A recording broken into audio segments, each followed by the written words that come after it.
स्वाति ने इसी साल शहर के कॉलेज से पढ़ाई पूरी की है और अब उसके लिए जगह जगह से रिश्ते आने लगे हैं। स्वाति से ज्यादा उसके रिश्तेदारों को उसकी शादी की चिंता है, इसीलिए जो भी स्वाति के घर आता वो किसी नए लड़के की खबर जरूर ले आता। अरे दीदी, ये फोटो देख के बताओ कैसा है। राहुल नाम है लड़के का, मेरी सहेली की बहन का बेटा है। अपनी स्वाति के साथ एकदम प्यारी जोड़ी लगेगी इसकी। जरा दिखाना, फोटो तो बढ़िया लग रहा है। कोई गलत आदत वादत तो नहीं है ना इसे? और कमाता कितना है? अरे कोई गलत आदत नहीं है दीदी, आप कहो तो एक मीटिंग करवा देती हूँ, फिर सब कुछ फाइनल कर लेना। हाँ, ये सही कह रही हो तुम। संडे को स्वाति के पापा भी घर पे ही रहेंगे। बुआ फिर वहाँ से चली जाती है और रात को स्वाति की माँ उससे कहती है, स्वाति बेटा, आज कमला बुआ ने एक लड़के की फोटो दिखाई है। संडे को वो लोग मिलने आ रहे हैं, तैयार हो ना तुम बेटा?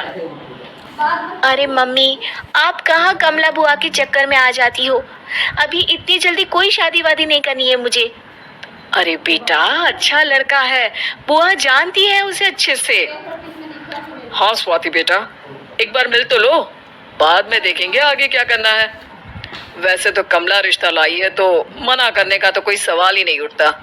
संडे की सुबह होती है और कमला बुआ राहुल और उसके मम्मी पापा को लेकर स्वाति के घर आती है।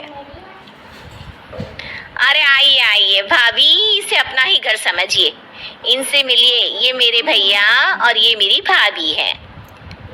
नमस्ते भाभी जी, ये है हमारा लड़का राहुल, सरकारी नौकरी की तैयारी कर रहा है ये।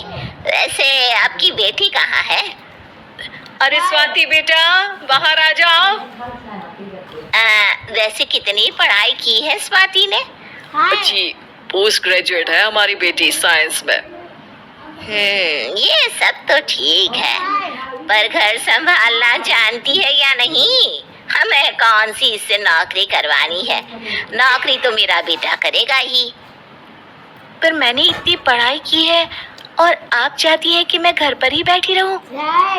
अरे स्वाति बेटा, ये बड़ों की बात में तुम कहाँ बोल पड़ी? हम सब देख लेंगे क्या करना है क्या नहीं।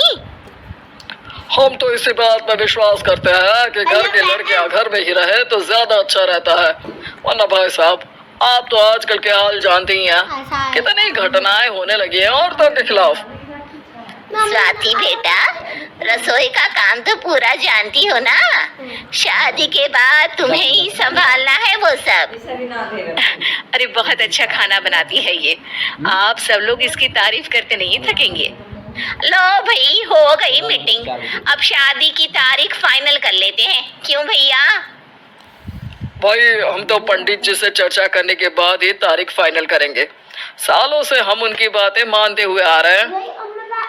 लड़के वाले और कमला बुआ की बातें सुनकर स्वाति एकदम नाराज हो जाती है और उसे लगने लगता है कि शादी के बाद उसे घर पर ही बैठना पड़ेगा। लेकिन घर वालों के आगे उसकी एक नहीं चलती और उसे शादी के लिए हाँ कहना पड़ता है। शादी का दिन आ जाता है और सब मंडप में जमा होते हैं। अब फेरों का समय हो गया है, अब कन्या अपने वर से 7 वचन मांगेगी। आप किसी धार्मिक आयोजन में जाएं तो मुझे भी ले जाएंगे। आप मेरे माता पिता का भी बराबरी से सम्मान करेंगे, हमेशा मेरा साथ निभाएंगे। आपको दोनों परिवार की जिम्मेदारियां बखूबी निभानी होगी। हर जरूरी बात में मेरी भी राय लेंगे। आप सभी गलत आदतों से दूर रहेंगे। आप मेरे अलावा किसी और औरत से कोई गलत संबंध नहीं बांधेंगे। ये 7 वचन पूरे हुए, वर क्या तुम्हें ये सारे वचन मंजूर हैं? जी हाँ पंडित जी, मैं सारे वचन अच्छी तरीके से निभाऊंगा। अरे वाह वाह, बढ़िया तरीके से सब काम संपन्न हो गया। तो इसी के साथ विवाह संपन्न हुआ और आज से ये दोनों पति पत्नी हुए।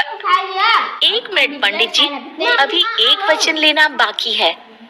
अब कौन सा वचन है बेटा? मैं अब हमेशा के लिए किसी दूसरे घर में जाने वाली हूँ। तो पति के अलावा मैं अपने सास ससुर से भी एक वचन लेना चाहूंगी। अब कहो बेटी।